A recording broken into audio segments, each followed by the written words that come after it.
Good evening and welcome to Norwalk City School District Board of Education regular meeting, Wednesday, September 11th, 2024. Before the meeting begins, we'd like to take a moment of silence to honor Logan Lewis. Logan was a junior at Norwalk High School who was in a fatal car accident last week.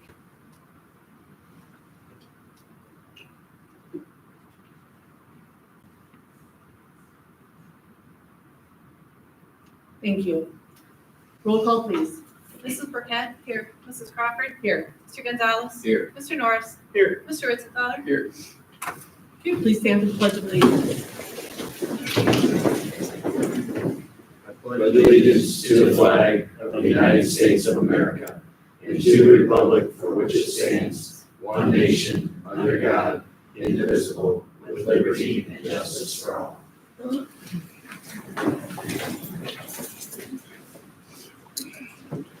We have a motion to adopt the agenda. So moved. Second. Second. Roll call, please. Mr. Norris? Yes. Mr. Gonzalez? Yes. Mrs. Burkett? Yes. Mrs. Crawford? Yes. Mr. Ritzenthaler? Yes. Recognition of a retiree. Yes, so tonight we get to honor and recognize Amy Battles.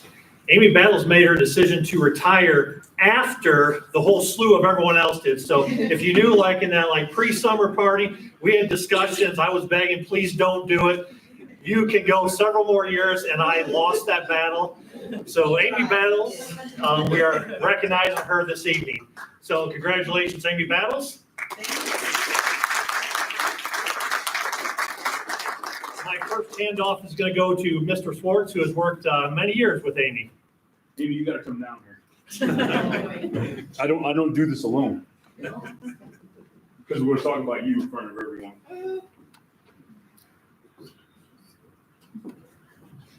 Mrs. Battles, I spent 9 years with her at the middle school. And she taught ELA at the middle school, and I taught ELA 21 years before I decided to go back to the classroom this year. And I gotta say something about Amy. She is determined, motivated, wants to do everything for her kids so her kids are successful in the classroom. She comes up with great ideas. She works well with her partner in crime over there, Lori Griffith. Together, they were always wanting to change and do new things. They wanted to push the envelope. They wanted to stretch it and make these kids do great things in the classroom. And they did, year in and year out in the classroom. One really good thing that I can really say about her, that the kids loved her class, because this is a strange request that I would get sometimes at the end of the first semester. The kids at the middle school would have literature for one semester, and the next semester they would go to PE. Mm-hmm. There were kids coming out of her class saying, I don't want to go to PE next semester. I want to stay in literature with Mrs. Battles. I don't want to go to PE. I want to stay there. I want to do reading all over again. That speaks volumes that a kid doesn't want to go to PE. They don't want to go do gym for an entire semester. They want to stay and read more books. And that speaks a lot to her teaching, and how much she cared for the kids and how much they wanted to be there. I loved going into her class. But going to her class, she had a sense of humor, and she treated the kids so well, treated them like little adults. And they respected her. Kids would come back from the high school to see her. They wanted to see how Mrs. Battles was doing. They would come in. They wanted to make that connection with you because you made that connection with them. Now, she did some funny things for me throughout the year, and I didn't know if I should say this one or not, but I'm going to say it anyway. During COVID, she knew how much crazy time it was in our building, and I would always go around with my yellow legal pad, and that was my contact tracing pad. And the teachers got real worried about that when they saw me with the yellow pad, and so she bought a red bell that said WTF on it.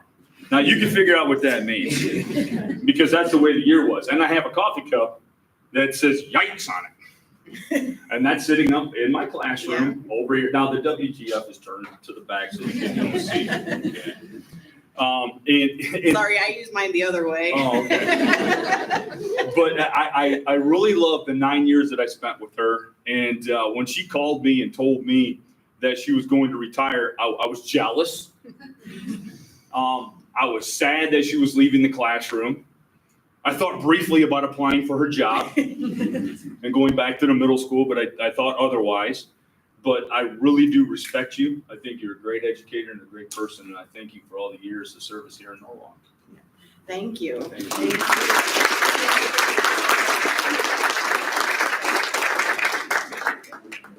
We have several other teachers that are Can Right. sit down? Oh, no, you gotta stay there. Distance. Yeah. This is your spotlight.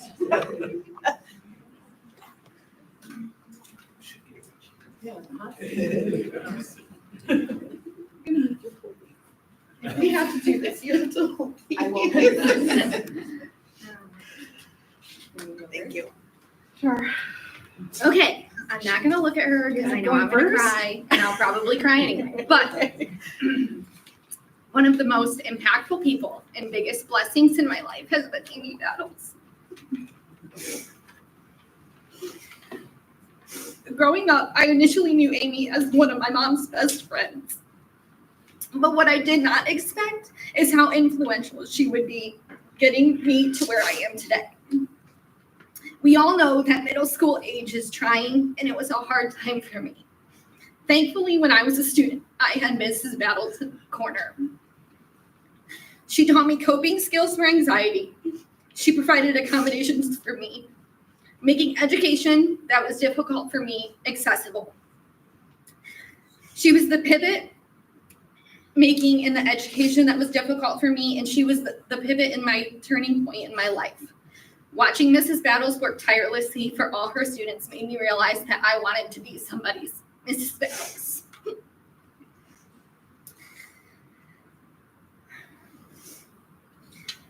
During my time in high school and college, and as a young mother growing my family, Amy has been a constant encouragement for me. She has come in clutch many of times. She guided my family towards a faith-based home, our church, nearly 16 years ago. This church is where I found God. And man, has he come up big. Actually so big that I had the opportunity to return to the halls where you taught me so much more than academics. I got to work right alongside you. I mean, I got to work alongside the one and the only Truck, yeah. But we only got to teach together for a short period of time. That time with you was just as impactful to my teaching career as you have been throughout my life. You will always be remembered for your influence as an educator, and you will continue to grow through the countless coworkers, students that you may have taught, inspired, mentored, and cherished. An impact that spreads far and wide across the world by people who turn to you and adore you. You will always be loved by those of us who have been fortunate enough to be in your classroom, your hallway, and even in your general vicinity. What I do know is these hallways just seem too quiet without your contagious laugh. I want to say thank you for helping me as a child when you didn't have to. Thank you for inspiring me to be impactful in youth lives, for helping my family develop a relationship with God, and encouraging me to be the teacher and for mentoring me. Thank you, Amy, for everything.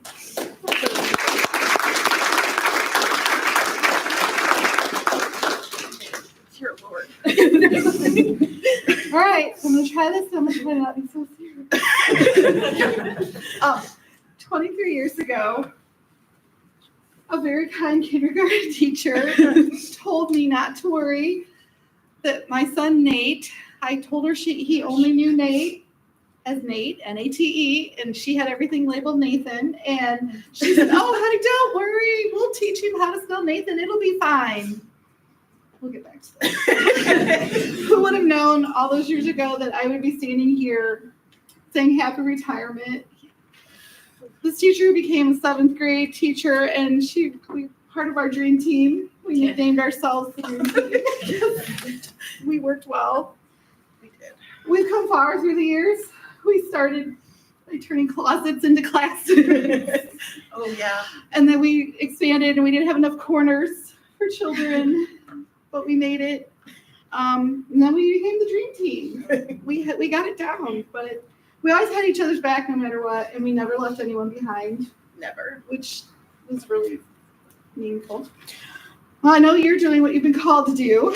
Sometimes I do curse God for that, but it's okay. It's really hard for me to let you leave.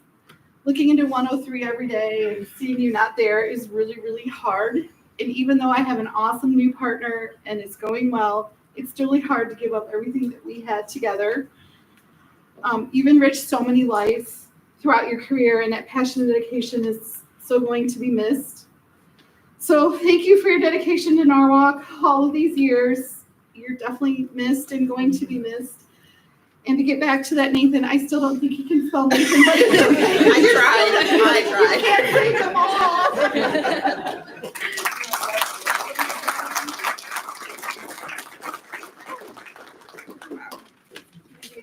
Thank you, everybody. So You know- Amy will be receiving the truck, which we started this past year. So hopefully on the mantle in your office somewhere, Amy, this will be. So her years of service are listed there, and it states dedicated educator, 26 years of service, 1998 to 2024. I don't know if you can juggle all these.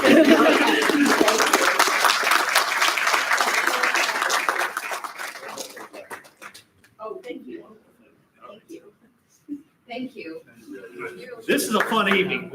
Not only we get to recognize and thank Amy Battles for her many, many years of service to our kids, we have a lot more people here because there's a lot more presentation before we get to the fun part of our traditional school board meeting. So that's the less fun part, maybe, is what I'm saying. So building grounds, we see all these people in pretty polos right here.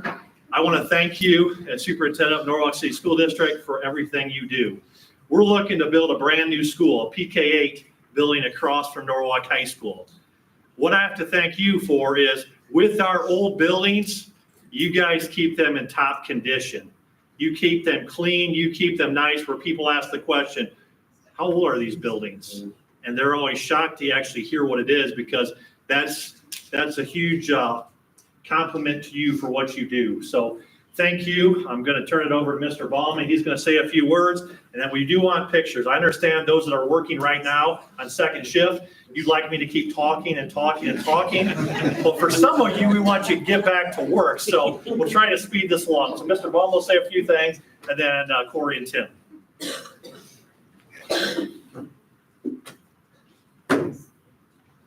Okay, it is my honor tonight to say a few words and to honor our building and grounds. When I say building and grounds, our maintenance people, our custodians. 30 plus years ago, I still remember this like it was yesterday. I had a very wise teacher as I was preparing to start my education career.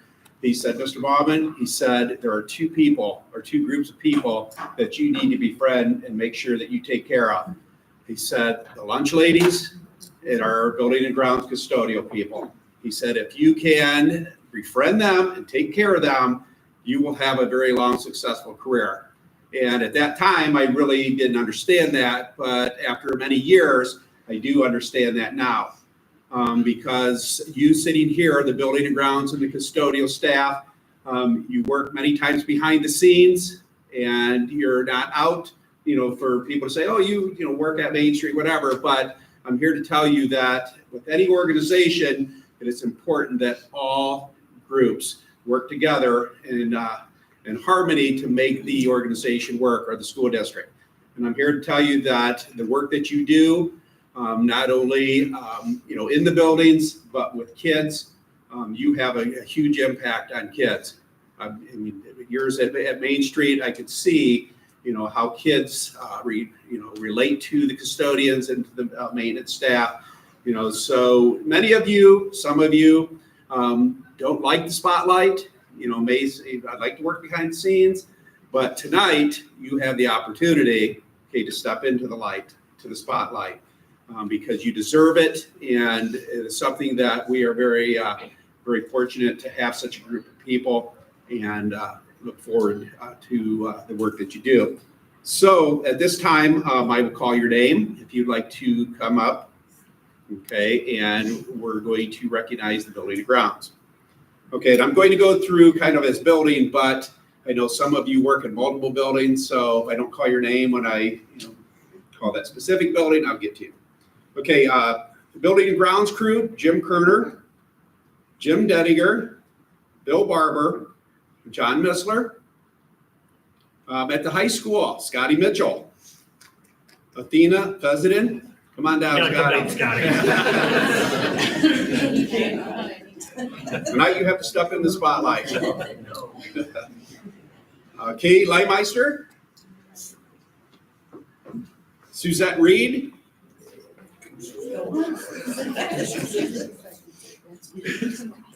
Beth Springer. At the middle school, Kevin Nikolai. Mike King. Kimberly Sines.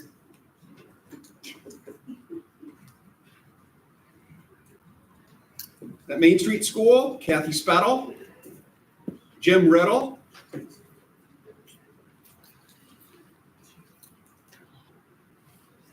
Okay, at League, Anna Richardson and Ryan Scheel.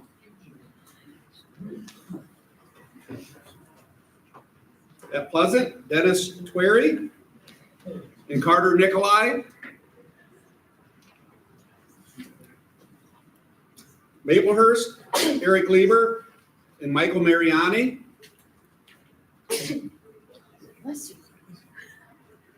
Okay, and then this is all buildings everywhere. Denise Clark. Emily Bieber. Okay, also in multiple buildings in our central office, Sue Ann Miller. Patty Clutie.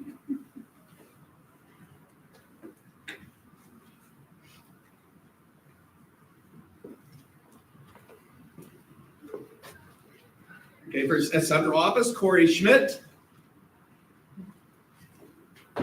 By the way, happy birthday, Corey. Happy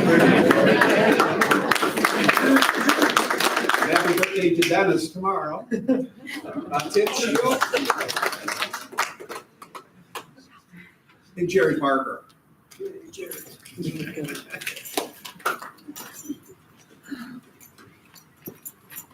we're gonna have to scrunch in here. Gotta do this. Yes. Step here. Thank you to our building and grounds and our custodial staff.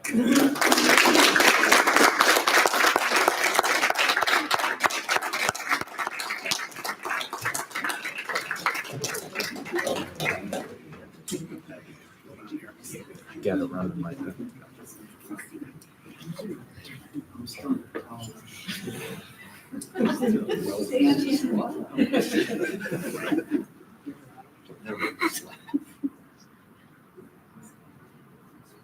Can we see Kay? I barely can see. Don't be trying to hide. We saw the reflection.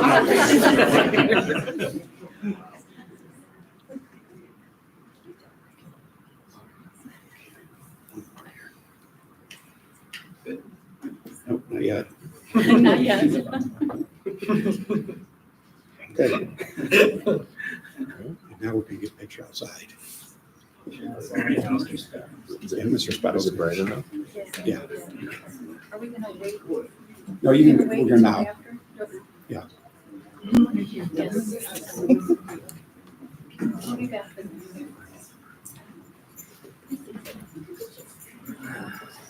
All right, next up, you see on the agenda, we have a lifesaver in the room here with us. That is a round of applause worthy for sure.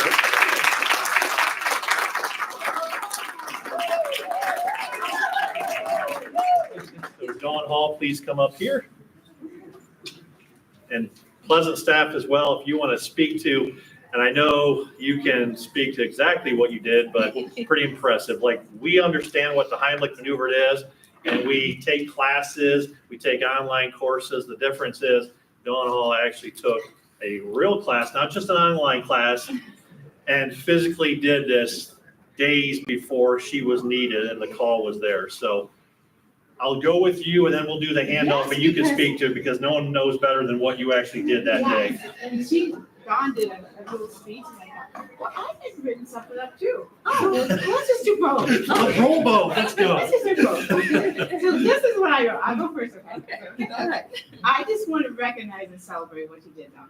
Dawn is with part of our Miss Dowdy team. She is so good with kids day in and day out.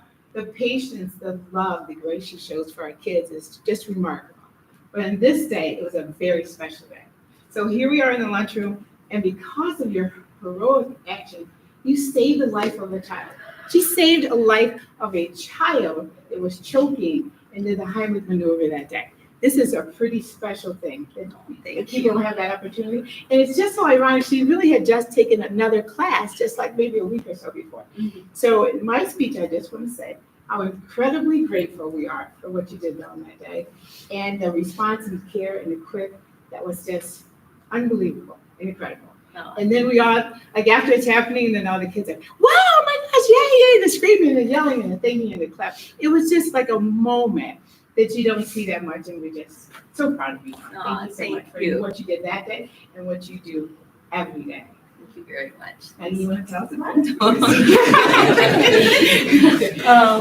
Well, I'm gonna look at what, it's not very long, but I was standing right beside the student when he started choking on a piece of grizzly chicken.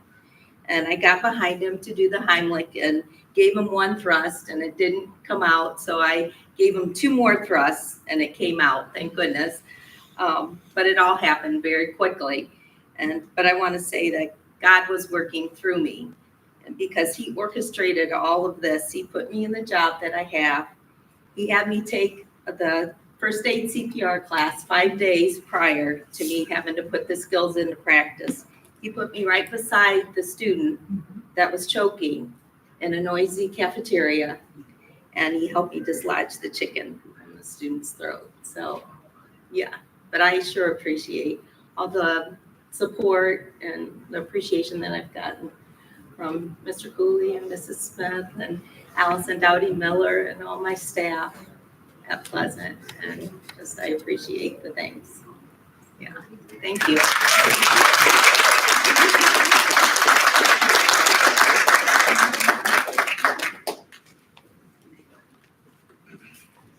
All right, and finally, we have our teen leadership students who, as you can see on the Clever Touch, we had some travel to England and one went to Scotland. And it looks like our Scotland traveler gets the first presentation. Is that how it goes? So say your name, what you did, what you learned, and walk us through an impressive, fun summer you had. Okay, hi everybody, my name is Hannah Osborne. I'm a senior here at Norwalk High School, and I was asked to talk about my trip to Glasgow, Scotland, which I took this summer. And the purpose of this, it was a refugee study abroad trip. Okay, so I just wanted to say a big thank you to especially Dan White. He is the founder of GeoTrack, and he funded this entire trip, so nothing came out of my pocket pretty much. That was awesome. He was with us for the whole trip. It was very fun having him there. And then also a big thank you to Rachel Beck and Elena White, who are the 2 ladies on the far left here. They kind of were the behind the scenes of everything. They planned everything, organized it all. And then also Dustin Beal and Jenny Seal, they were 2 teacher chaperones that were with us. So in total, there was 10 of us students, 4 from Norwalk, 3 from Edison, 2 from Willard, and 1 from St. Paul. And this was us at the Sterling Castle. I just have some photos of some cool places that we went. So this was the University of Glasgow, which I'm actually wearing a little sweatshirt from there. The architecture here was absolutely beautiful. We actually stayed in the university dorms, which unfortunately was not at the actual university. It was off campus, and they looked more like American dorms, so they were not nearly as beautiful as this, but absolutely gorgeous university. Here's some more photos. Some cool little facts. We got to see an area within the university where Lord Kelvin lived. We also got to stand and walk on some stairs where Adam Smith, Albert Einstein, and Kelvin all walked on. So that was very cool. Got a group photo there. Another place that we went that I thought was really amazing was the Kelvin Grove Art Gallery and Museum. This was super cool. One of my favorite parts was seeing the Salvador Dali painting. Again, the architecture of all of these places was so amazing. Nothing like what we have in the States. It was so beautiful. Here's another place we went. This is the Stirling Castle in Edinburgh. Again, beautiful. We learned the history behind one of the battles that happened here. Another place was the Glasgow Cathedral. super pretty. I loved the stained glass. The pictures really don't do any of these places justice. It was absolutely gorgeous. There's another group photo of us in front of the cathedral, and then I had to put a picture of the iconic Duke of Wellington statue with the traffic cone on its head. So that was part of our trip. About half of our day would be exploring and going on tours and seeing, cool geographical places and historical monuments. And then the other part, we were learning. So in this photo on the left, we got to meet with Tim Haddow, who's an advocate. He taught us a lot about the process to becoming an official asylum seeker and just how difficult it is for the refugees to get that status. We also heard from people such as Bill Kidd, who is an MSP, which means a member of the Scottish Parliament. And all of these discussions, for the most part, were student-led, so we got to ask them questions, and it was really like one-on-one conversations. It was very cool. Dan also gave us some lessons, so that's what we were doing there on the right. And then everyone's favorite part of the trip was listening to the refugees.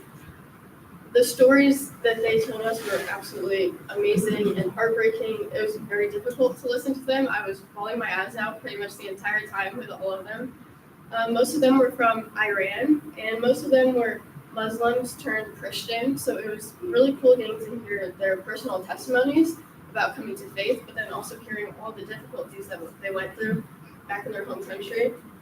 So then after we would listen to them in the morning, we would get to spend the day with them typically. So here on the left was us at lunch. On the far left there, that's Armand. He was awesome. You would never think that these people went through such terrible things because they all had such bubbly personalities and they were such genuine, kind people. He might have asked me more questions about myself than I even got to ask him because he was just so interested and invested in learning about us. And then on the right there, that is Hussein, who probably the most selfless, genuine person I have ever met. He was so kind. And you never know just by the things that they've experienced because it's absolutely horrific. This was another refugee, Sasha, that again, she gave us a presentation about some of the stuff going on with Russia and Ukraine. And then we got to spend the day with her, show her the city of Glasgow. She was only here for 1 day, so we took her to some of the cool places there. And then on our last night there, a really memorable moment is Hadi, who was sitting over there with his sweet little daughter on his lap. He brought us to his very small, like 1-bedroom apartment, and he made all of us handmade pizza. And we listened to music, and we had a really great time. And it was just a super cool, way to end the trip. Getting to spend time with these people and the friendships that we built, not only with the refugees, but also with the other students I met along the way. I've already hung out with a few of them. We went to Cedar Point as one last, hurrah before everyone went off to college. So I learned a lot from this trip. It definitely changed my perspective on life in so many ways. A newfound form of gratitude for all parts of my life. It was truly amazing and life-changing. And anyone that gets to go on this next year or years, moving forward is absolutely so blessed. And it was an amazing opportunity. And I'm so thankful that I got to go on it. So yeah, thank you for listening. Okay.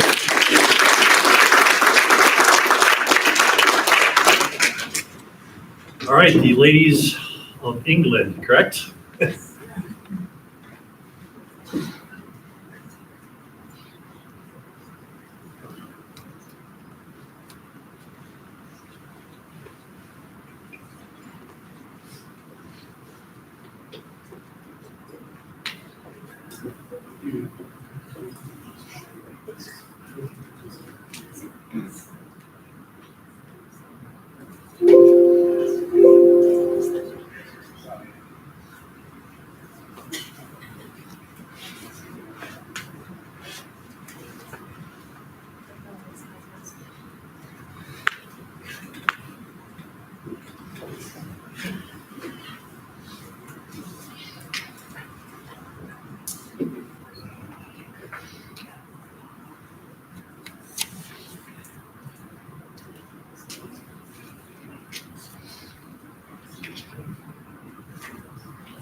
Okay, so kind of like Anna, we had the opportunity to go to Cambridge, England. which Cambridge, England is comprised of 31 colleges, and we got to stay at Clare College, which is one of the older ones.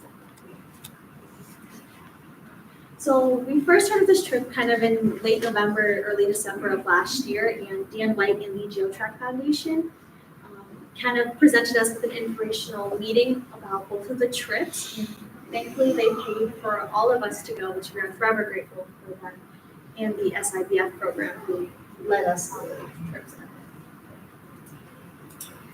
So we spent 6 days in England. We left on July 13th. We flew from Cleveland Hopkins Airport all the way to Charlotte, North Carolina Airport.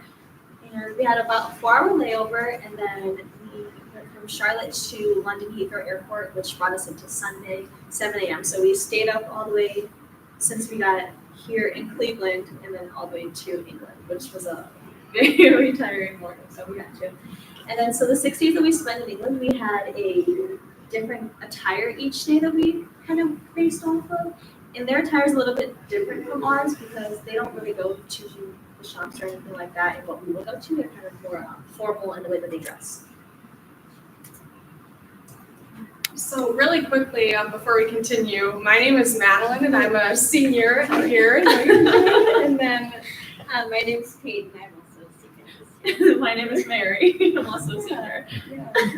All right, so the way that we have these slides set up, it kind of mimics these lanyards that we're wearing around our necks right now. So we got these the first day that we got to the college that we were staying at, and they helped out a lot just because navigating could be a little tricky at times, but just having the times that we could literally just pull out and look at really quick was super helpful. So again, the slides will just have the daily itinerary, and we're not going to go in a lot of detail and read through them all the way, but we did want to put them up there just so everyone can have an idea of how everything was set up. So this was the first day that we got to the university, and I'm pretty sure you can see Mary, and I also want to acknowledge Kendall Bauman did go on this trip as well. She just graduated, so she was there with us. Unfortunately, she's not here right now, but still, she was there, and we loved having her there with us. So we got there, and we were super tired, but we did not stop in our plans. We got right to it. As soon as we got there, we had about an hour to get dressed, and we were off. So we checked in and everything, and then they gave us a tour of the college that we were staying at and just Cambridge as a whole. So this is the next day. This was our first day of lectures and exploring really. So first we started off with breakfast, which was a little different from our breakfast here, but it was still pretty appetizing. And then we got to the What Color Is Your Night activity. It's a personality test that we all took, and we got to find out who our matches were. And then we got an introduction by Nick Hoffman into the mathematics of money and then entrepreneurship and all of what we were going to be talking about this trip. And then we went to the Wren Library in Trinity College, which was extravagant. It's just beautiful. Yeah, so that was the view. I mean, right as we walked in the doors of the library, and like Peyton said, it took my breath away walking in there. And then I did put a couple notable books and manuscripts, so it was really neat to see firsthand Isaac Newton's first edition copy of, I'm sorry if I'm not pronouncing this correctly, but Philosophiae Naturalis Principia Mathematica. So this is why we have math. I know everyone is super excited. I know I'm thrilled, but anyway. And then we also got to see Isaac Newton's original notebook, and it was kind of crazy to put into perspective. Like, oh, we're looking at his original notes that he took, and we live by so many of the standards now, so that was very exciting to see. Isaac Newton actually went to Trinity College. That's where he discovered the sound waves. That's where he did all the tests for that. There's a really long corridor outside of the Wren Library that he stood at the end of, and he clapped, and he measured the distance from wall to wall until it came back to him. And then so Tuesday, July 6th is definitely one of my second favorite days that we spent there. We went to Imagine the Hall, which was overall, just a beautiful, beautiful palace. People a lot of the times rent this place out for weddings. I believe Nick Hoffman's daughter just had a wedding there a couple months ago, which was amazing. And we got a bunch of lectures over there. His name is Professor Per Ola Christensen. He was the guy who invented the swipe to text, which I use a lot. That in the voice text. But it was really interesting to kind of hear his process and the way that he came up with inventing that. And then, but my favorite lesson of the trip overall was kind of the credit cards and debt and how to use them wisely, especially since we're all going to be 18 here in just a couple of months. And it's really, really important that everyone, especially young adults, kind of know about it so we don't get in debt and make sure we use everything wisely. And then my favorite activity that we did was the croquet tournament on the lawn, which was definitely something new. We had some of our professors with us, and they played with us, which was a little unfair because I lost. And then after that, we went to get back to cemetery. I would really like the history of going to England. I loved it there. Mattingly Hall was the place that King Henry VII stayed at in his attendance at Clare College. And he had a separate corridor built onto the building so that he could bring ladies in at night and nobody else would know about it. Organized. And I'm pretty sure also when he arrived there, he also was a big part of reconstructing the gardens and is how the foundation that he implemented is how they're currently set up now. So that was really cool to learn about. And then just a little bit about croquet, in case you don't know, I'm sure most of you know what it is, but it was introduced to England from Ireland in the 1830s. In the latter part of the 19th century and early 20th century, it grew very rapidly in popularity as an agreeable pastime for upper classes and played on equal terms by men and women. And like Mary said, we played with some of our professors, and one specifically, Nigel Wardle, he takes croquet very seriously and did not hesitate to kick all of our butts. So, but I will say I did win the second match that we played with the partners. So kind of, it was really weird to figure out that I was kind of good at croquet, but maybe it'll use it later in my life. I don't know. And this, the American Cemetery and Memorial was one of my favorite parts about the trip. It really touched my heart, just knowing that the area that we were walking on was American soil. And the cemetery contains the remains of 3,811 of our war dead. 5,127 names are recorded on the walls of the missing. And then rosettes mark the names of those since recovered and identified. Most died in the Battle of the Atlantic or in strategic air bombardment of Northwest Europe. While we were there, they also started playing the taps, and I actually have a video of, unfortunately I didn't get to put it on here, but I have a video of the taps being played as we're walking through here, and it was a very serene moment for everybody there. And everyone went quiet as soon as they started playing, which was very honorable for them. Yeah, absolutely. So then it was Wednesday, and we were almost done. So Wednesday was probably my favorite day. We started out by going punting on the river Cam. If you don't know what punting is, it's when you are on the river and you get in a flat bottom boat, and there's a little kind of station at the back where somebody stands and they use a big pole to like guide you through the water. It was absolutely incredible to see. We went under 9 bridges in Cambridge, and we learned a lot about the history, and we saw almost all of the colleges that are under under Cambridge University, and I think that it was just so beautiful and amazing to go through the river. And so then after that, we talked about the global burden of disease, which was very interesting. It touched a lot on COVID-19 and how that impacted economics and all of how nationwide and also worldwide, how it affected almost everything. And then we talked about budgets. So fun. And then we had tea in the garden, and that was absolutely gorgeous. And we had clotted cream and scones and strawberries, and it was amazing as usual. And then we had a free evening in which me, Mary, Madeline, and Kendall, and then some of the friends that we made on the trip, we went to an Italian-style restaurant, and it was absolutely amazing. It was a great dinner. Best lasagna I've had. except the process to pay for the bill. I'm not really sure what was going on with that, but for some reason, our waiter, because I don't really know how much anyway, but he kind of brought us everyone's checks and was like, okay, well, you have to scan this QR code to actually pay for your meal. So it was like cashless, which we did not know upon walking into the restaurant. It was fine, we figured it out, but we did spend an extra 20 minutes sitting at the table, but it was a bonding experience, so it's okay. Yeah, okay, so Thursday, yay. This was another very lecture heavy day, I would say, as we're nearing the end of our trip. So, and again, just getting to hear from the people that were presenting some of these lectures was crazy in itself, because we were getting taught by some of the most successful people that I know, that I've ever met, and it was very comforting to know that we were getting those lessons from people that had that much experience in their pocket. So,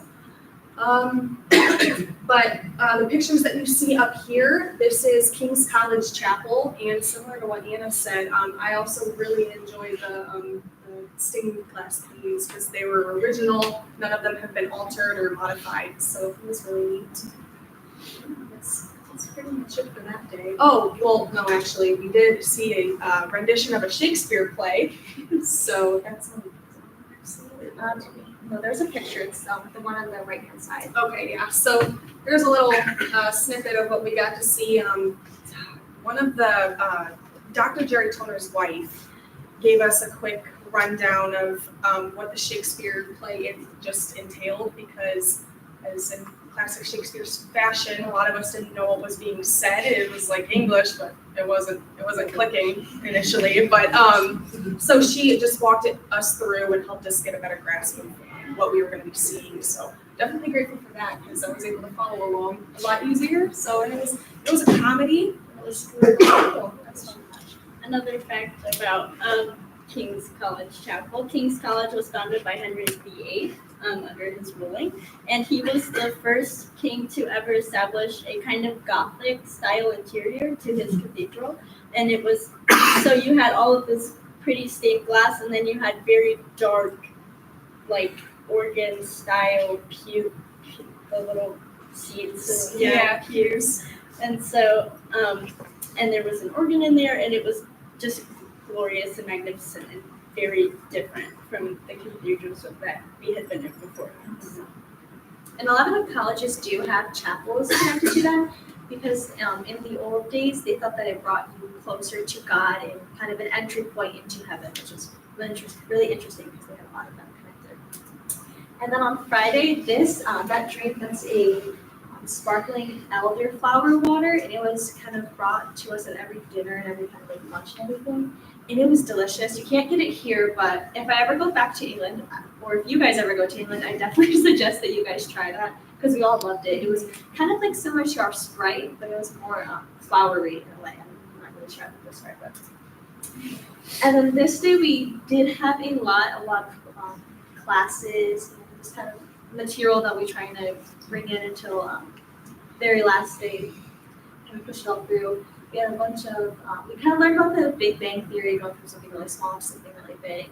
And then after they kind of taught, we had an option to ask them a bunch of questions, whether about what they just taught us, or if we had any questions from the days prior to that, which honestly really helped. We definitely took a lot of notes during this lesson, which was really interesting. And then we had dinner at the small hall. And they also gave us a bunch of recommended reading material for us to read, which is like Rich Dad, Poor Dad, The Intelligent Investor, and I'm definitely going to purchase them. Like everyone can learn a little bit more about that.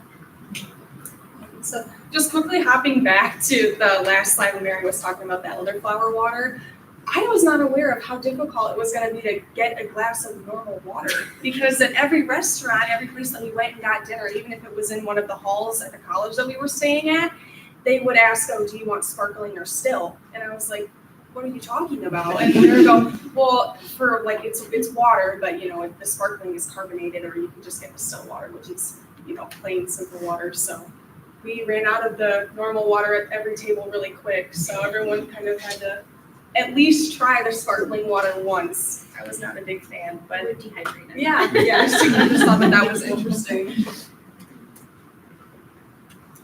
And then it was Saturday and it was time to go home, which was really sad to leave our friends and the people that we just met.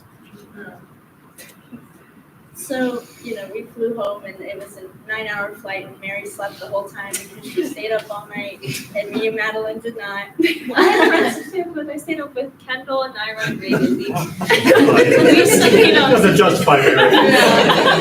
We stayed up from the time we woke up Friday morning until our bus to leave on Saturday morning. And it was, we were so delusional the next morning. We didn't know what we were doing. I was delusional. I got 4 nights sleep, but I don't know how they did it. I mean, I even turned down ice cream on the flight back.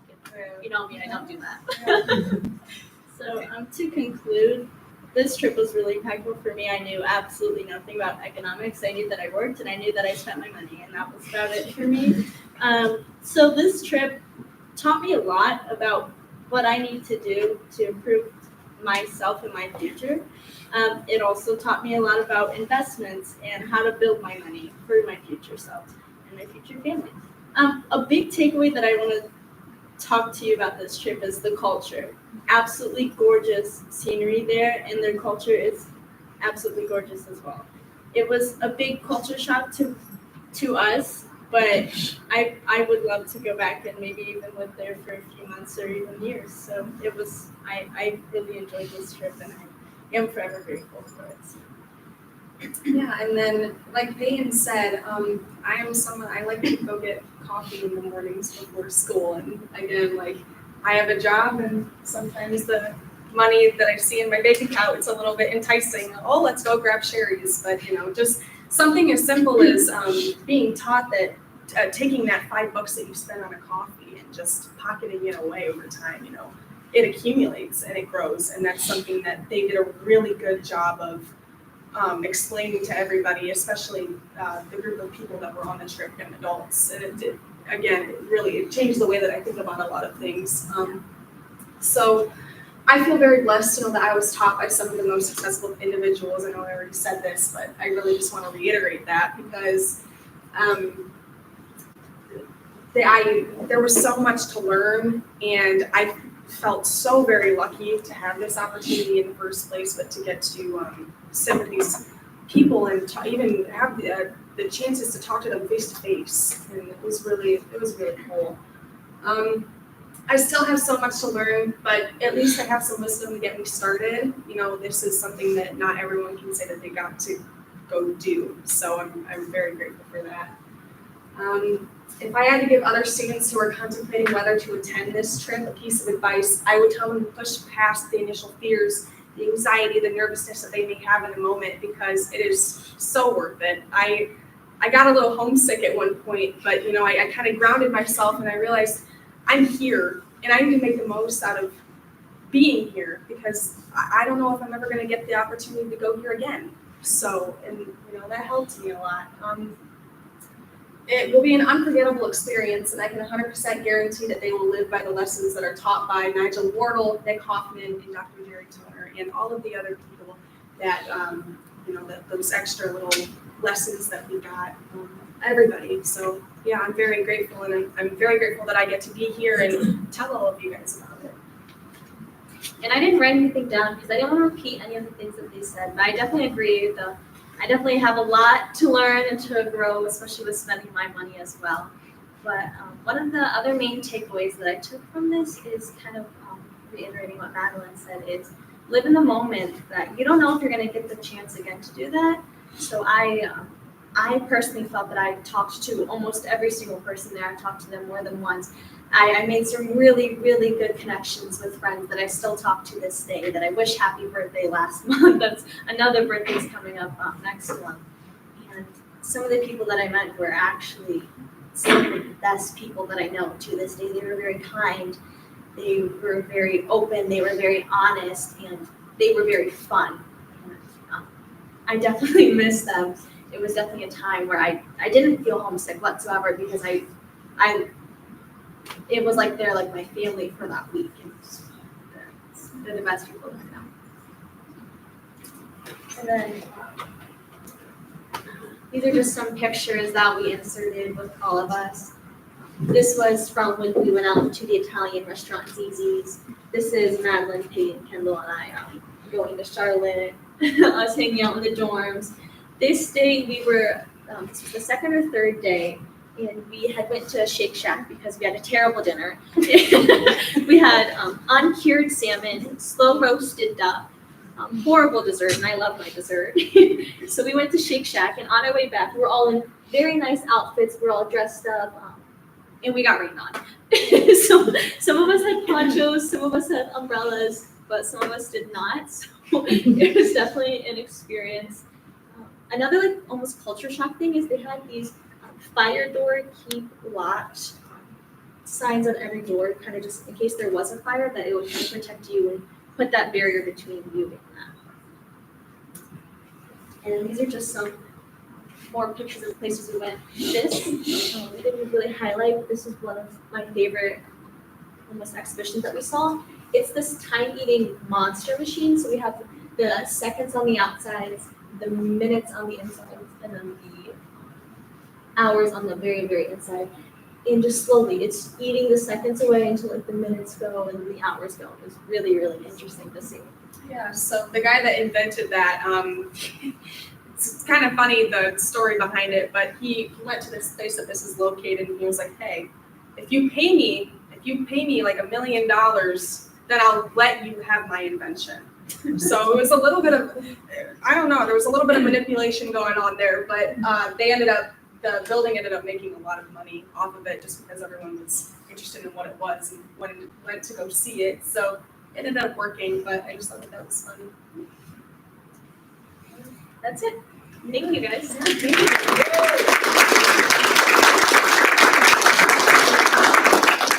you to the four of you. A critical skill in life is public speaking, and you guys all have confidence and look very comfortable staring everybody down with confidence and sharing your story. So thank you very much, and thank you for GeoTrack. Last month, we had several of our teachers speak to overseas travel, what that experience was like for our band directors. So we've had staff, and now we've had students speaking those experiences. So thank you to our community, because this does not happen at all places. So thank you, ladies. Thank you for being All right.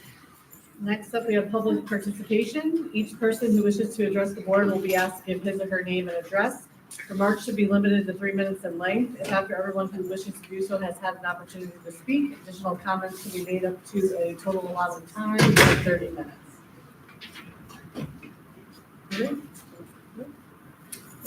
All right. Next, we have federal funds public input.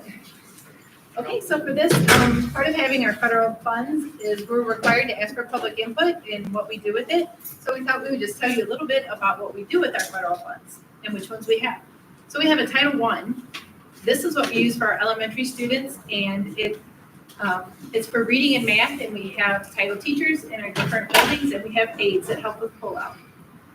A new one this year is the McKinney-Bento Homeless Assistance Program.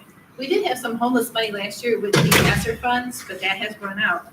So this year we applied and were awarded the McKinney-Bento Homeless. This helps, we're looking at helping the Miriam shelter with students that are there and some other things with transportation issues to help our students. The Title II-A, we used to use this to pay a teacher, but now we're using it for professional development for all of our district staff. The Title III is our English language learners grant. We use this for our TESOL and our English language coordinator, Elena Perez. Title VI-B, this is our special education. We use this to provide our special intervention specialists. The Title IV, Part A, we use this for different things. We've done technology. We've done our school resource officer out of this, and digital literacy for our students.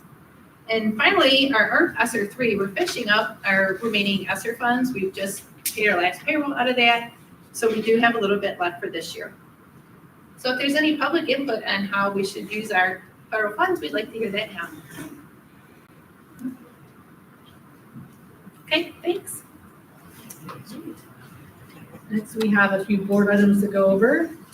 First one is a resolution of acceptance in the Ohio Facilities Construction Commission Classroom Facilities Assistance Program. Okay, this is the final part for the Ohio Facilities Construction Commission. What this does is when the board approves this resolution, it allows them to release the funds to us for, when our bond issue passes, it will release $52,556,989 coming from the state to go towards our pre-K-8 elementary building. Is there a motion to approve this board item? So moved. Second, Second. any discussion on this one? All right, roll call please. Mr. Ritzenthaler. Yes. Mr. Norris. Yes. Mrs. Burkett. Yes. Mrs. Crawford. Yes. Mr. Gonzalez. Yes. Okay, second board item, request the County Budget Commission to not collect the high school bond levy in the last 2 years of the original issuance due to the debt being satisfied by the current balance in the bond retirement fund. So I do have a graph up here to show you how our bond retirement balance has gone.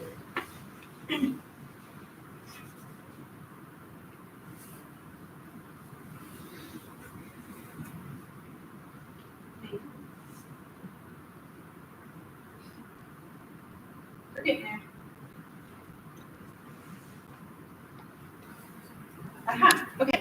So you can see when we first passed our bond back in 1999, it was collecting at 4.33 mils. Over the years, we have done 2 advance refundings, which lowered our interest rate and shaved off 2 entire years off of the bond. So you'll see that instead of going out to 2026, it's actually being paid off early in 2024. You also see that our millage has decreased over time from 4.33. So this last year, we just made our final payment, so it's done at 2.65 mils. The refunding in 2006 had a net savings of $317,005. The 2015 refunding saved $900,000 and took 2 years off. So I just wanted to point that out. And we do have our county auditor here, and he is in charge of the Budget Commission, and he is the one that we are making this request to, that we're not going to need him to collect it.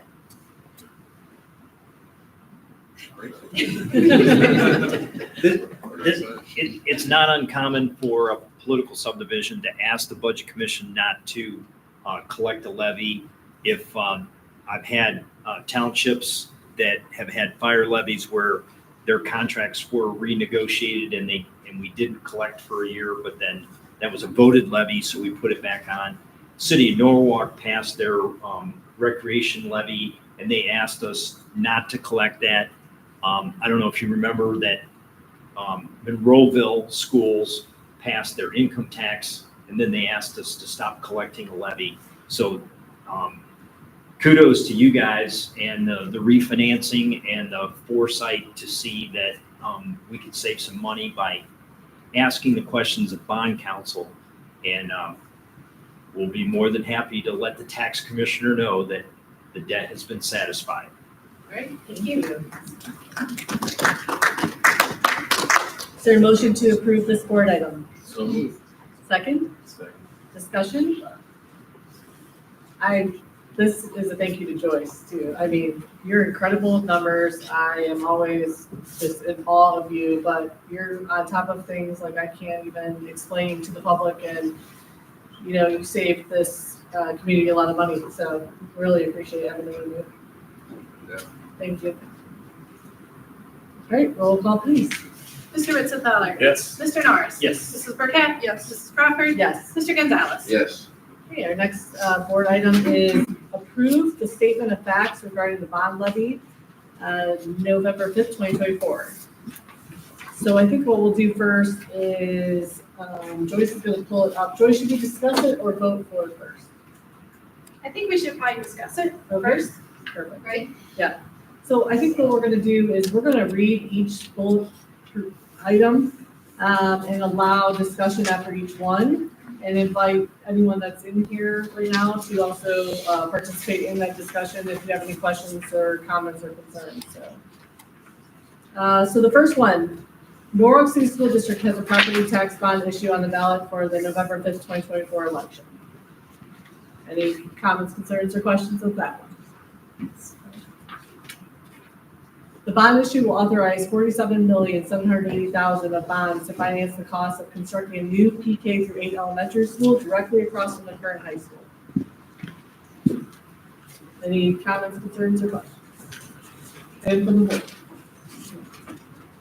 And this is just basic information. We want to, part of our responsibility is to present information, but we are not allowed to, the treasurer and the superintendent are not allowed to advocate for the bond issue. We can just present information. The board, when they are on their time, are allowed to do so, and other employees are allowed to do so. But when you're on school time, you can only present factual information. So we want to make sure you had correct information that you can talk about while you're at work. What you do on your time is your time. You can say whatever you would like. Superintendent treasurer are considered never off the clock, so that's why we're not allowed to advocate for outside of this. So that's why we want to make sure that we have the statement of facts for you. Next one, the maximum term of the bond issue is 37 years. It is estimated to be 5.4 mils. It would begin in 2025. And I want to point out this part too, where it's estimated at 5.4 mils.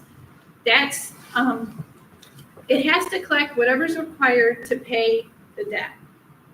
As you saw with the other one, it started at 4.33 and it went down. We expect the same thing to happen here, where this one will go down too. So even though we're estimating at 5.4, we expect it probably to be less when the time actually comes. Because hopefully interest rates will be lower by then and we'll have more valuation. New construction, you drive around, you see new things being built. So that all brings down what everybody else pays. The estimated cost per year to homeowners is $189 for each $100,000 of the county auditor appraised value. The estimated cost to a homestead exemption homeowner is $139.48 per $100,000. So this means if you're a senior and you're in income eligibility, that you receive a break on your property taxes. Also, if you're permanently disabled, you receive a break. So it's really important that you make sure that you're getting your homestead exemption if you're in those categories. And if you're not, contact our county auditor and he will help you with that. Any comments so far? I don't want to keep going. If anybody needs anything, just let us know or has a question. The state of Ohio will contribute $52,556,989 under the Ohio Facilities Construction Commission for the construction and furnishing of one new elementary middle school to house grades PK through 8. So that's $52 million of state money that we're going to bring back here. We're going to invest it in our community. It's going to put people to work in our community, and it's going to be a great thing for our district. And I think that it's also good to mention that this beautiful building we're in right now was 100% paid for by this community. So this time we get to bring in, like Joyce just said, over 52 million of taxes that we pay to the state back to this community to help with this building. Next one, the proceeds of the bond will be used for the local share of the $100,337,744 school construction project. The next item, the funds from the state of Ohio for a school construction project are only available for 16 months. If the district cannot secure a local share in that time period, the funds are released to another school district. That's why it's so important that we do this now, because we may not have this opportunity again. After 16 months, we go back to the bottom of the line. It's all on your equity and what district's been served. So if we can't get this done, then we go back to the bottom. That was what the resolution was to release the funds, was all we have to do is pass our share, and then this money comes to us. Would there be value in adding like when that 16 months is actually about? Like 16 months from when?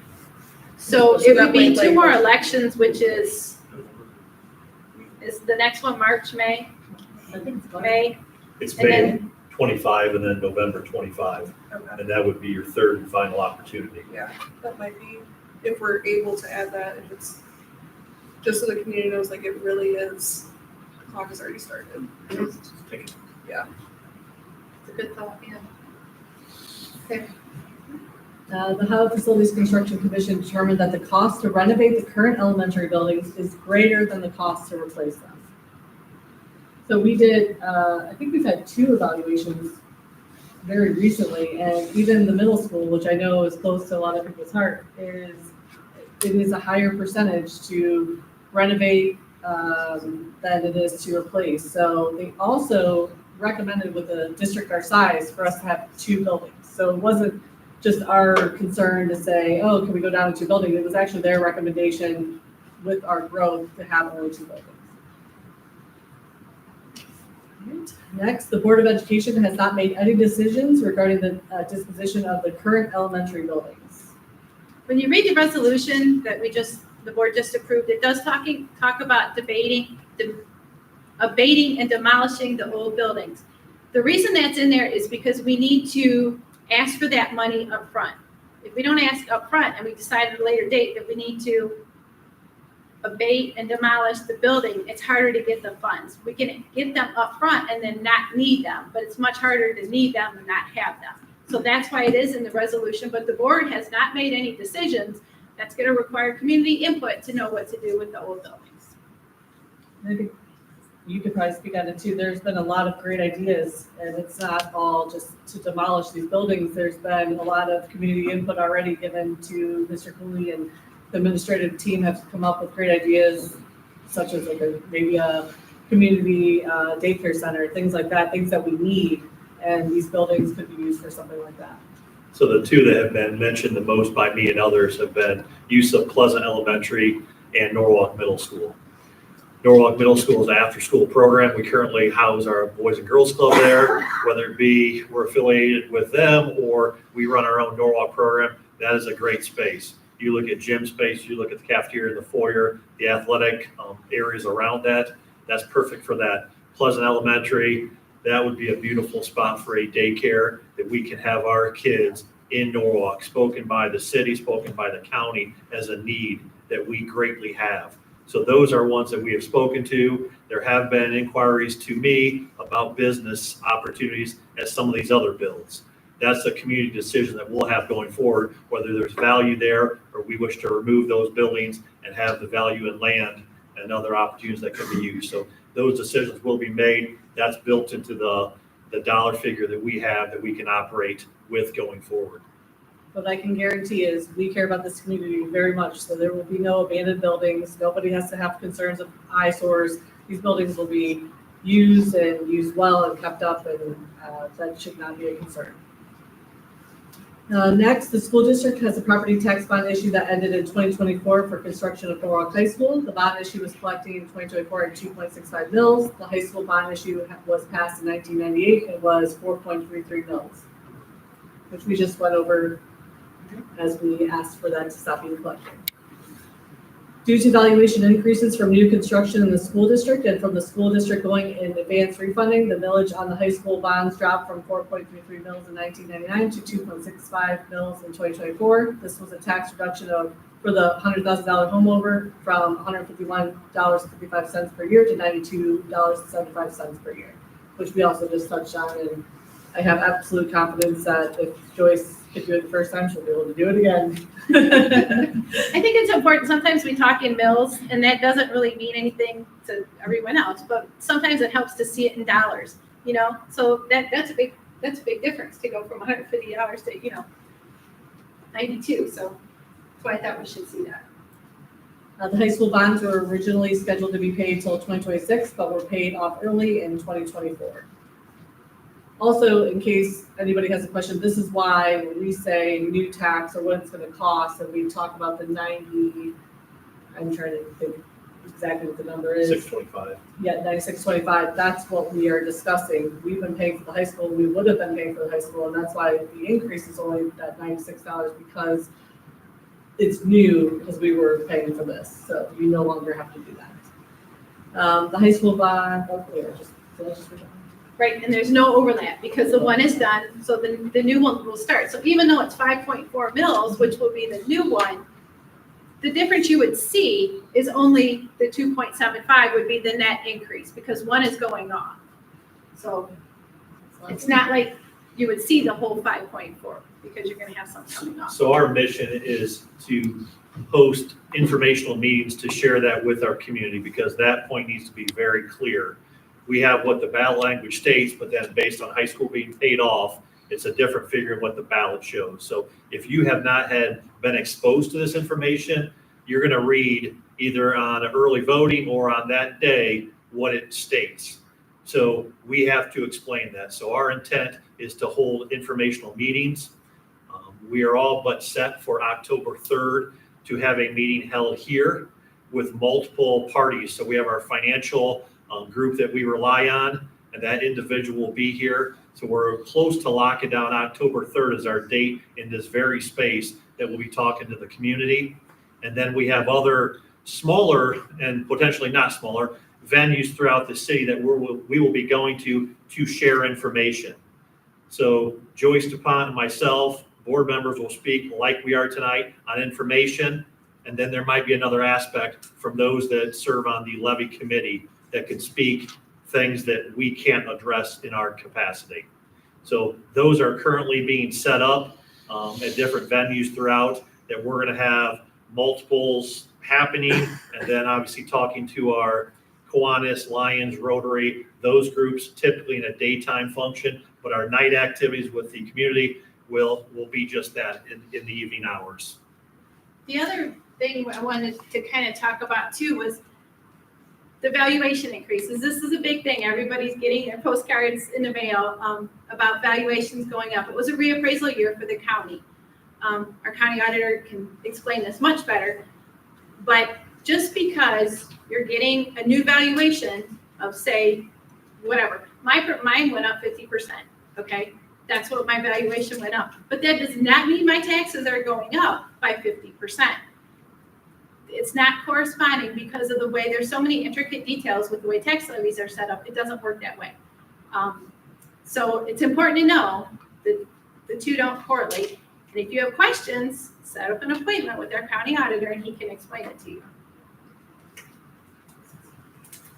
Did anybody else have questions, comments, concerns, especially while we have Auditor Ketch with us? I did want to bring up a point back here about the cost of renovating current buildings, and emphasize the fact that renovating all of these buildings would cost more than just building a brand new building. I saw a lot of things on social media where people were saying that they just need to renovate the buildings. Everything will be fine. You know, put air conditioners in every single window, and you know, if we put air conditioners in every single window in these buildings that don't have air conditioners, the building wiring would explode. Quite literally, because they're not made to take that kind of load from all these air conditioners that are going into these buildings. So no, you can't put an air conditioner in every single window without creating a huge fire hazard. So renovating buildings would cost a lot more than just building a brand new one. So, and that number that Jeremy Norris is speaking to is only local share. That's not accounting for $52.5 million. That's a $100 million project. We're playing close to $20 million additional to renovate what we have over our local share, over 47 and change million for local share. So you think about the total project being 100 million, and we're, round up, round down, it's 47 and change. That's what it's going to be. We are so much greater than that to renovate just to cover local share, let alone giving up and saying we don't want 52.5 million to make the $100 million project successful across the street. Correct, because if we don't follow the rules that qualify us for that 52 billion, then we don't get it. So so their recommendation is 2 buildings, so we'd have to follow the recommendation. We wouldn't be able to do that without paying 100% again, so. And it's not, we can't make that decision now that 52.5 million can be used we'll use that toward renovation, we'll cover the spread. That's not how it is. And with our enrollment teetering around 2,400, we want to make room for growth because we know what this is going to do to our community. We want to make room for growth. We don't want to build something that you're saying, why, like we address the situation now, what happens in years when we grow? We have to address growth. That's what this allows us to do.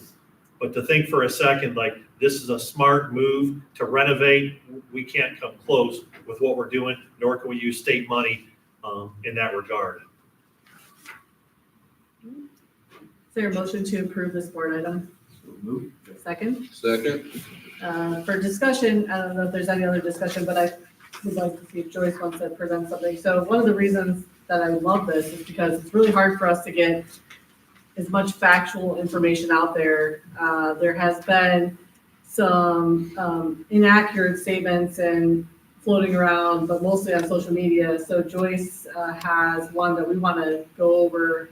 She has some notes on it just to make sure we understand the factual parts and what's not factual that's being discussed in the community right now. So I brought this up. I will tell you, I'm not a Facebook person, not on Facebook, but it's been brought to me multiple times by multiple people. This Facebook post that's out there on Talkin' Norwalk.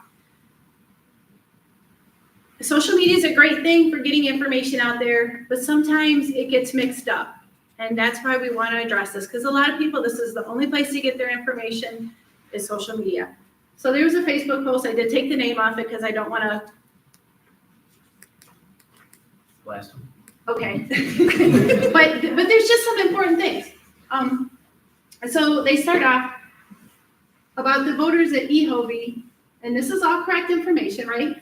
So yes, Norwalk City Schools has a 5.4 mil 37-year bond issued for construction. EHOV has one on 2.2 mils. It'll be on the same ballot. Then they talk about how much it will cost.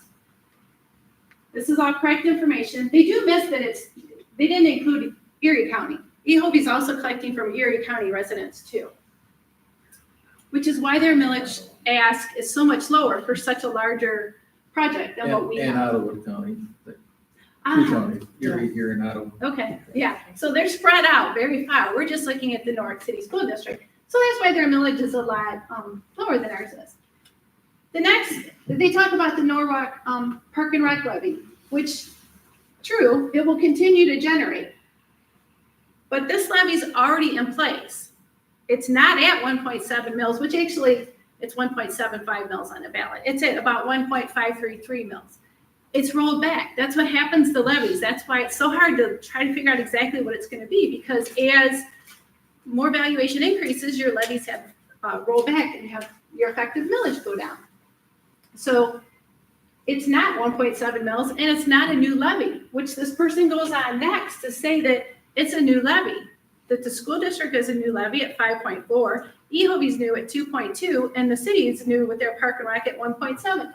So then this person goes on to say that you're going to be looking at 8.8 mils of new tax. And that's not correct. One, because the park and rec is already there. You're already paying it. EHOV is correct. It's 2.2. But ours at the 5.4, we just talked about how 2.65 is dropping off, so it's only 2.75. So instead of it being, as I believe they put here, costing $606, it's going to be much less. And they did talk about, they called the county auditor's office to make sure that they checked the information. And they did. They have some correct information, but then when they get into the millage and how it's figured and whether it's effective millage or renewal or replacement, then they get a little mixed up, and then their numbers aren't quite right.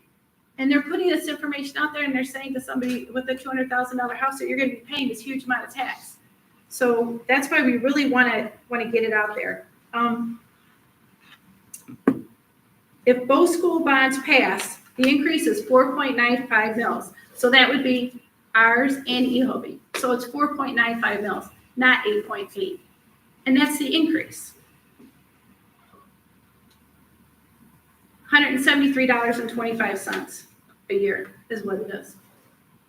If your homestead, that reduces the value of your home by $25,000. So instead of the $173.25, it's $129.94. So it's really important that we try to correct misinformation that's out there. So please, if you have questions, call your county auditor.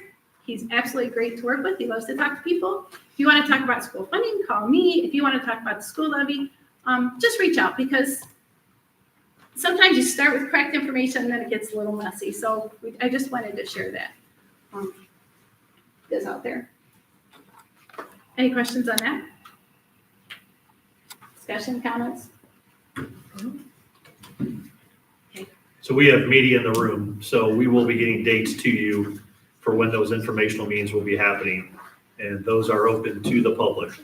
So we will share that detail with a large group, hopefully, or if it's 3 or 4 individuals, we will sit at a table and talk Q&A until everyone's satisfied. Right, I think we already have our motion, so roll call please, unless anyone has anything else. No? Okay, roll call please. Mr. Norris? Yes. Mr. Gonzalez? Yes. Mrs. Burkett? Yes. Mrs. Crawford? Yes, Mr. Ritzenthaler? Yes. thank you. Treasurer Okay, I'm reports. still up. Okay. So we have the minutes, the August 14th meeting for you to approve. We have the financial reports. The big thing, as we're on taxes, right? The big thing for August was all of our taxes have finally arrived. I want to point out that in 2024, everyone in the Norwalk City School District paid less taxes. And I've said this before, but I want to keep saying this. Because your tax rate's lowered. Overall, we collected $38,952.70 less in 2024 than we did in the year before, 2023. And our county auditor just shared this one with me, and I gotta find my piece of paper. For the entire county, they also brought in less in tax revenue. In 2023, it was $57,594,514, and last year in 24 it was $57,499,580. A decrease of, I can't do the math that fast, $95,000 or so, countywide. So when we're talking about valuation going up, people paying more in taxes, remember that you did at least for 1 year pay less. And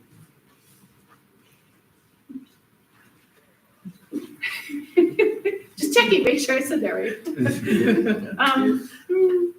So next, permanent appropriations and our estimated resource update. This is the next part in our budgetary process. You approved the temporary appropriations, so we're able to begin spending, and now we're approving the permanent appropriations, which I will turn into the county auditor tomorrow. We have a food service disposal. Brad Kraft has been getting new equipment and really fixing up our cafeterias, and he's got some old stuff that is non-operational that he would like to send out to the scrapyard. Property and liability insurance, we are with Ohio School Plan. It's a consortium of different governmental agencies that basically kind of works like self-insurance for our property and liability. Insurance has been, with all the catastrophic events going up quite a bit. We paid about $89,000 last year, and it's gone up to $95,950 district-wide. We did add a few things where we added 2 vehicles, and the Kepler is an additional cost to us. And our cheer team now, because they are so good, they're going to start doing stunts, so they upped their insurance a little bit. Next, we have the agreement with Huron City Schools, St. Peter's, and Firelands Montessori. The Title I that we had talked about before, there's what they call equitable services. This is where our private school students that are residents of our district but attend a private school receive federal money of those federal grants that we have public input on. And we contract with Huron City to provide a Title I teacher because we only have a few students going there, and it basically pools all of the money together from all of the districts that have students there so that it can support a teacher. We have a then and now. We got a little mixed up on the budgetary process for our mulch to Miller's Landscaping and some other work, and they did not have a purchase order approved before it took place. So now I need the board to approve it so that we're able to pay Miller Landscape for the work and the mulch that they did 2 months ago. And finally, the American Fidelity Agreement. This is our Section 125 plan that we have for the district. It's what allows our employees to have their medical and dental premiums that they pay pre-tax. And if they would like to buy any other type of like disability plans or accident plans, they're able to do it through the Section 125 plan. We had a donation of a Baldwin 9-foot grand piano from the Robertson P Estate. It's in our gallery, and we can't wait to hear it being played. And then $3,500 from Vacation Land Federal Credit Union for our 2024 Reading Under the Lights program, which is coming up, I believe, at the end of the month. 24th. So everybody can come to that. And that is all I have. Thank you, Joyce. May I have a motion to approve items 1 through 10 in our treasurer reports? Second? Second. Discussion? Yeah, I can't wait for reading under the lights this year. Hopefully we have beautiful weather, but it's always such a fun time. So really excited about that. And that's really nice for Vacation Land Federal Credit Unions. I think they did that last year too, which was just awesome. And we had we had books for the kids and shirts, and it just was beautiful. So really excited for that. Any other discussion? No? All right, roll call please. Okay, Mr. Norris? Yes. Mrs. Burkett? Yes. Mrs. Crawford? Yes. Mr. Gonzalez? Yes. Mr. Ritzenthaler? Yes. Personnel. I did ask Mrs. Mason with her retirement that, could you please come back and play that piano? So she was instrumental in getting that donation and making sure. So yeah, it's in the art gallery, it's on wheels, it's on the wood. We'll be able to bring it to the EPAC for performances, but it's there too. So so she will come back on occasion because her, on that piano will be beautiful. So yeah, it's an expensive piece and we're fortunate that was, donated to us for sure. Items for approval under personnel. We are excited. We're getting closer. We're still not completely filled in the positions of special needs aides. So Lori Rickert, Elizabeth Gonzalez, Cheryl Smathers. We have one more to fill as we're looking at all of our primarily elementary schools that need special needs aides. So we are getting closer, and those are critical positions to make the classroom, because we're in classrooms where the teacher, there's multiple aides and very much needed there. As I'm looking at my fellow educator there, is very much aware of that. So we're very happy to have those three join the Norwalk team. 4, we have Brittany Stoll. She is going to be a cook. That's a 4-hour position. So she is joining Brad Kraft's group. A little side note there, grant was secured. So we have smoothie machines that are going to be coming in at every building, Mr. Baldwin? All 6 buildings. All 6 buildings will be smoothie machines coming. So we'll be having happy students and happier staff, actually. Yeah, I'm coming for lunch. Employment of Angela Boozer. She is a home instruction tutor for this 24-25 school year. Number 6, employment for the 24-25. Those are the 3 individuals listed: Chris Jackson, Jeremy Bliss, Scott Hipp. They will be actually doing the driving hours. So right now, Mr. Kenya's high school principal knows the education piece is happening. Hopefully in October, that'll be semester 1, is when we get our students actually in the vehicle and they will be driving. So that's the donated wheels from Scott Tester, and they will be driving the Escape. So when you see Escape out and about through town, it'll be one of those 3 individuals with several of our students. 7, we have mentors. This is the RE mentor program. So basically on the right side of that list, you'll see a very experienced master teacher. On the left are our new hires. So by requirement, they are giving 2 years of support.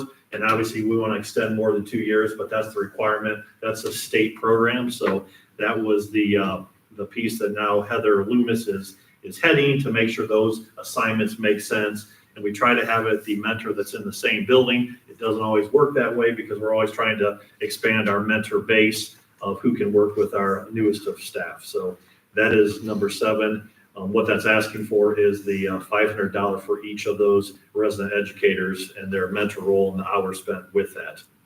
8, this is for Norwalk High School, a study table. So we've been doing that for some time. That's a program at no cost to kids, no cost for parents, to have those additional supports. I know Mr. Kenya and the staff do their best to get multiple content areas, so those are covered. So when a student stays after school for that hour plus, he or she is getting multi-content staff. A lot of times their very own, sometimes it's someone else, but asking for approval of those individuals that will support our kids post 2:30. Number 9, alternative discipline. That's basically for discipline. What used to be Saturday school, we've moved that now to Friday detention. So you have several individuals there, also staff that will serve in that capacity. Those have generally been students who have, through a series of discipline, tardy, attendance-based items as to why they would be sent to a Friday school. Supplemental contracts, we have a shared contract here with Carrie Beers and Samantha Roberts. As you can see, that's a split at 50%. And they are taking over the Key Club advisor position. Melissa Aliman, Main Street Band, this has been an annual tutoring at member rate at Main Street. So we have done that for years past. That's a continuation of that activity. 12, we are excited. Mr. Bowman plays a part with this, interviewing of certified and classified substitutes. So we always like expanding that pool base. There's a lot of things happening in everyone's lives, and you need to have subs ready to go. And so that's always an exciting list to have ready. 13, we want to thank the individuals there, if they are approved tonight, working in our classroom with our kids. So volunteers. So all of our 6 buildings have volunteers that are wanting to work with our kids, getting zero pay, but loving what they do. So those group of individuals definitely appreciate what they do. They are dependent. They do need to have BCI, FBI checks. So you can see the last one is a pending, and the other ones are all set to actually function and work in the school setting. 14 is Ethan Schmenk. He is a former trucker, a good swimmer for us, and now he is volunteering to help Nikki Cross with our swim program at Norwalk High School. And that season will be here all too soon, as we know. 15, stipend for Beth Scheid. She has made the decision to pursue her gifted education. That's an endorsement.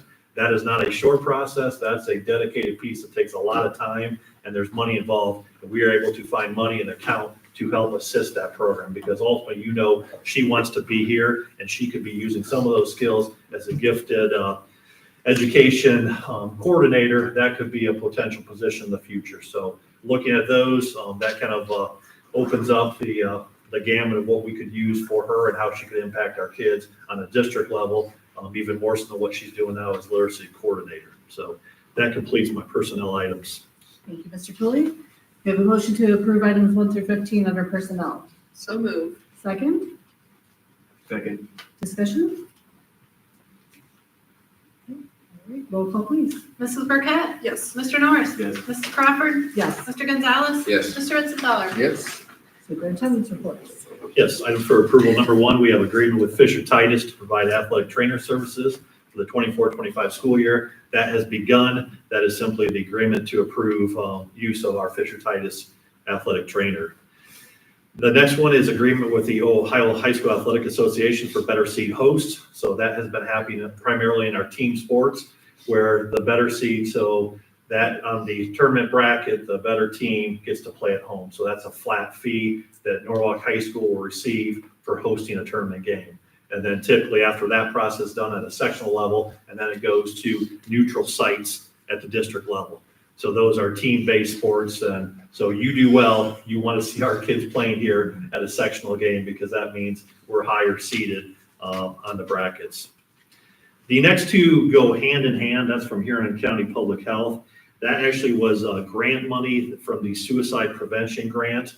So there's the 2 items listed there, and then some of you, it's been covered in the media with the lock boxes that have been offered to Norwalk residents.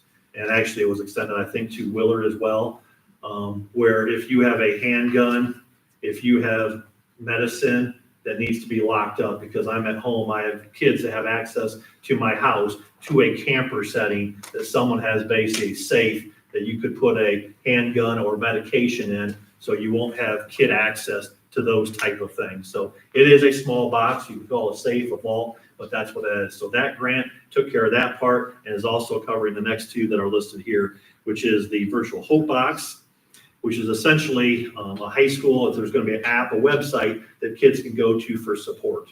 So they can go that and see that and say, I need assistance, I need resources to assist with my mental health and those supports. So Mr. Kania has agreed to that. So those things will be essentially posted throughout the school that students can know they can get assistance. Mrs. DuPont knows that exists in the staff world as well. There are opportunities that we can call for assistance for physical, mental, and those supports, and that's no different for a secondary level for our kids. That's what that means. The next one, very much connected, is the signs of suicide, so it's SOS. And those are videos that are going to be incorporated into the health classroom. So that's secondary. I'm including middle school and high school. Those teachers are very much excited to use that. So short videos is material to use. And once again, that's evidence-based. There's a lot of research that shows like that program works. So both our middle school and our high school health teachers are excited to use that. That's nothing new as far as teaching that as a content area, but that does fall into classwork when it is within that area of health. 5, we have a contract with New Story Schools for placement in 24-25. You see the cost listed there for the school year and the extended school year that rolls into the summer and the costs associated with that. 6, we have agreement with Amerigus Staffing. This is a staffing agency we have looked at to use for special needs aids and other things. There's no cost to us. They can provide a person support. We all know, whether it be the school, whether it be business, it is tough to find quality people, and you're reaching out, and this is another group that can support us, find quality people that can be used within Norwalk City School District. So that is simply agreement with them to say, yes, we will go to you and rely on you as a headhunting agency.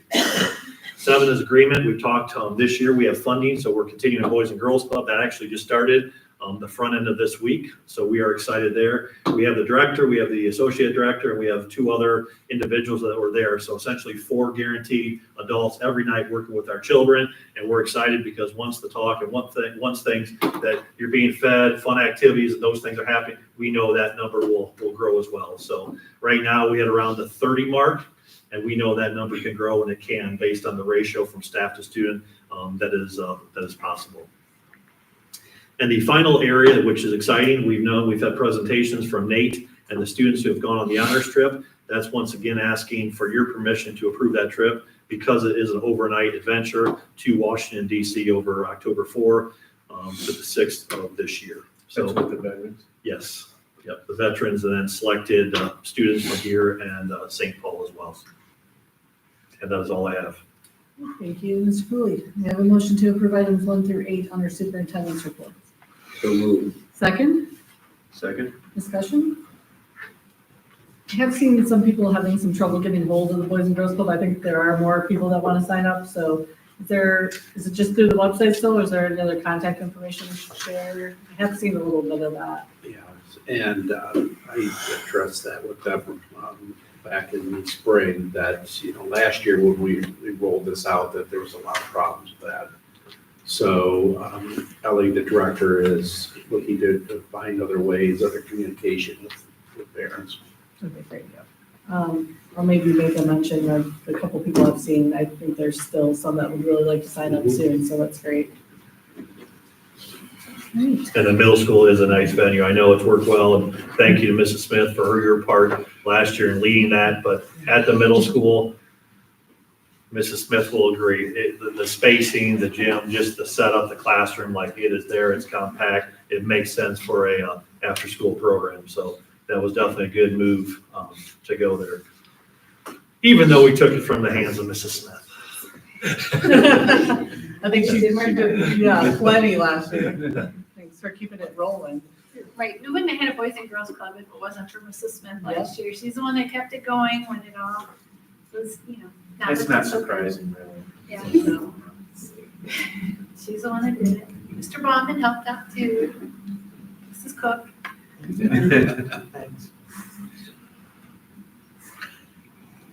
Great, any other discussion?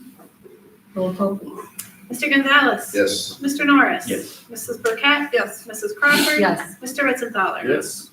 Great, any board discussion or comments we haven't went over tonight? I have one item I'd like to share with the community. So you have heard, and our staff for Norwalk City School District have heard this. So next year, so the 25-26 school year, we are going to reconfigure our grade bands.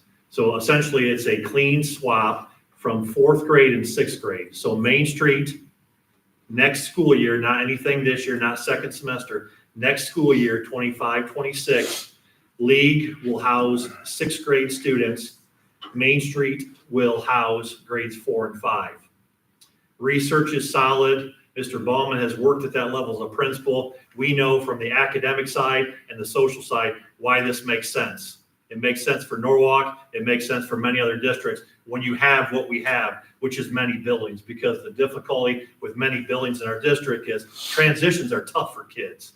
Transitions are tough for elementary age kids. And when you let all of you that have children know the 6th grade student, the 6th grade kid is different than a 4th grade student and a 5th grade student. So this is an internal move.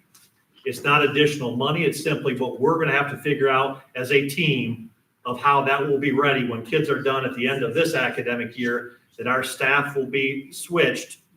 Now, the attention secretarial, administrative, that'll stay the same. So Mr. Kreischer, who is principal at grades 5 and 6, he will then be principal of 4 and 5 and remain at that building. Heather Loomis, currently principal, our new hire as principal of grade 4, she will then be the principal at League with grade 6. So I will hand off if there's any additional things, but the research, why it makes sense, Mr. Bowman. Yes, and I think a big part of that is with, as Mr. Cooley mentioned, curriculum, with the grade bands.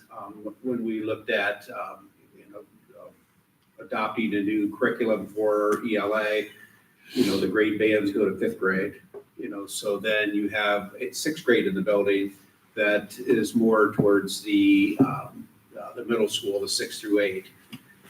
But even that transition from Pleasant, I guess in my years at Main Street, it was a tough transition for a 1 year, as a 4th grade outline. So to me, it makes more sense to have that transition, at 6th grade, which you could, potentially go to a secondary schedule, prepare those 6th graders to move on to the middle school. The philosophy, I think with the teachers, the 4-5 is more of an elementary mindset. 6th grade is more of a secondary. So I think, eliminating that extra, well, it's not necessarily an extra, but that transition from 3rd, and having to transition to 4th for 1 year and then to, 5, 6, I think it would be better for the 6th grade to be a standalone. And again, with the 6th grade students, there comes a time in the 6th grade year where they become middle school students. So, and that's natural. I mean, it's developmentally, but it creates some challenges. But So I think we have to worry about that for a couple of years till we build our school. Right. Let everybody.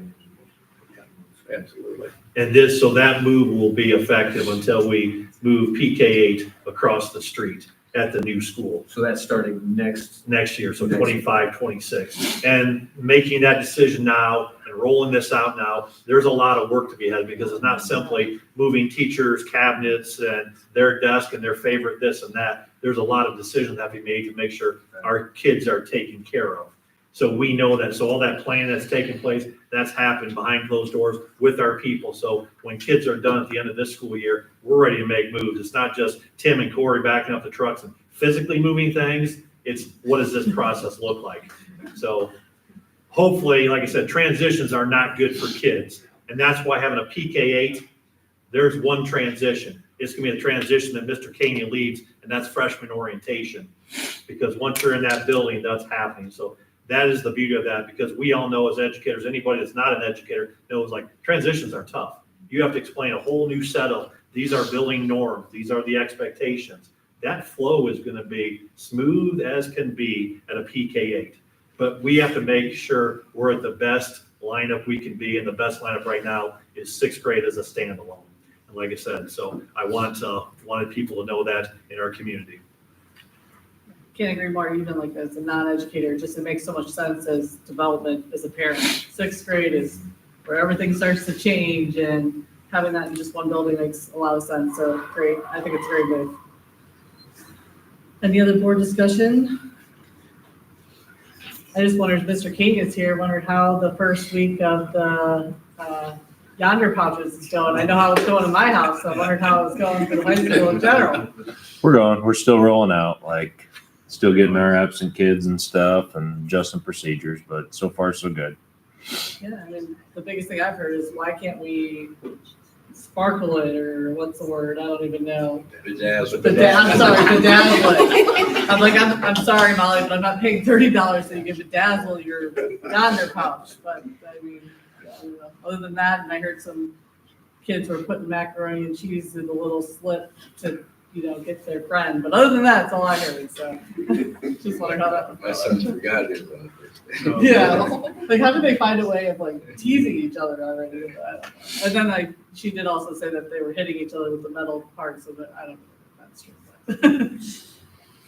I did actually want to mention one thing about the GeoTrack Foundation. Just amazing that what they're doing for our kids, not only here in school, but for our junior trucker football program, I applied for one of their grants, and they ended up giving us a $10,000 grant for new equipment. And what they do for our community is phenomenal. And I cannot stress the importance of agents or like foundations like this, doing things like this for our kids.